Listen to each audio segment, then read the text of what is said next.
প্রিয় West Bengal state ইউনিভার্সিটির BA six সেমিস্টারের ছাত্রছাত্রীরা, আজকে যাদের হিস্ট্রি জি2 পরীক্ষা ছিল তাদের জন্য আমার এই ভিডিও। নিশ্চয়ই যারা আমার সাজেশান ফলো করেছো তাদের প্রত্যেকেরই পরীক্ষা ভালো হয়েছে। তার কারণ তোমাদের অবজেক্টিভের 10টায় কমন পেয়েছো, 5 নম্বরে 4টে এবং 10 নম্বরে 4টে কমন পেয়েছো। তোমরা একটু দেখে নাও যে কিভাবে আমার প্রশ্নগুলো হুবহু কমন এসেছে। তোমাদের প্রথম প্রশ্ন ছিল, সম্মিলিত জাতিপুঞ্জ কবে universal declaration of human rights ঘোষণা করেছিল? এটা তোমাদের আমারও what are the businesses of the international government, অর্থাৎ international covenant of civil and political রাইটসের মূল উদ্দেশ্য কী? এটা তোমাদের আমারও ভারত কবে CEDAW সমর্থন করেছিল? এটা তোমাদের আমারও ন্যূনতম মজুরি আইন, এটা তোমাদের আমারও হিন্দু বিবাহ আইনের দুটি বৈশিষ্ট্য, এটা তোমাদের আছে, আমার এফে আছে। পারিবারিক আদালত আইন তোমাদের এফে আছে, আমার জিএ আছে। তারপরে তোমাদের এইচে আছে ভ্রূণ হত্যা কী, এটা আমার আয়ে আছে। জাতীয় মহিলা কমিশন কেন গঠিত হয়েছিল? এটা আমার এলে আছে।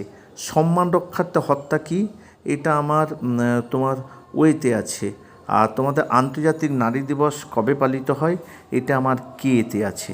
ফলে তোমরা কিন্তু এখান থেকে 10টা প্রশ্ন কমন পেয়ে গেছো। এবার তারপরে দেখো যে পরের প্রশ্নগুলো, অর্থাৎ 5 নম্বরে তোমাদের প্রথমে এটা আছে, বিশ্বজনীন মানবাধিকার ঘোষণা নারীদের প্রতি সাম্যের ধারণাকে কীভাবে তুলে ধরেছিল? এটা আমার একে আছে। আচ্ছা, তোমাদের 3 আছে, আমার তোমাদের 2 আছে, আমার একে আছে। পরটা ভারতীয় সংবিধান লিঙ্গ সাম্যের আদর্শকে কতটা সমর্থন করেছে?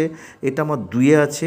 0FI এর ধারণাটা একটা সংক্ষিপ্ত টিকা, এটা আমার 1 নম্বর প্রশ্নে 4 আছে। আর 5এরটা তোমাদের হচ্ছে, গার্হস্থ্য হিংসা থেকে নারীদের সুরক্ষা দেওয়ার জন্য ভারতে কী কী আইন ব্যবস্থা আছে? এটা আমার 3 আছে। আচ্ছা, এবার দেখো তোমাদের 10 নম্বরে যেগুলো এসছে, আন্তর্জাতিক অর্থনৈতিক সামাজিক ও সাংস্কৃতিক হয়েছে। আন্তর্জাতিক অর্থনৈতিক সামাজিক ও সাংস্কৃতিক অধিকারের অঙ্গীকার বলতে কী বোঝো? এটা আমার একে আছে। কর্মক্ষেত্রে নারীদের যৌন হয়রানি, এটা আমার 2 আছে। তুমি কি মনে করো পণপ্রথা বিরোধী আইন, এটা আমার 3 আছে। আর পরপরগুলোই আছে। আর শাহবানু মামলা তাৎপর্য, এটা আমার 8 আছে। সুতরাং তোমরা সব প্রশ্নগুলোই কমন পেয়েছো, অতএব তোমাদের প্রত্যেকেরই পরীক্ষা ভালো হয়েছে, রেজাল্টও তোমাদের ভালো হবে, এটাই আশা করি। আজ এই পর্যন্ত, আবার দেখা হবে পরবর্তী কোনো ভিডিওতে।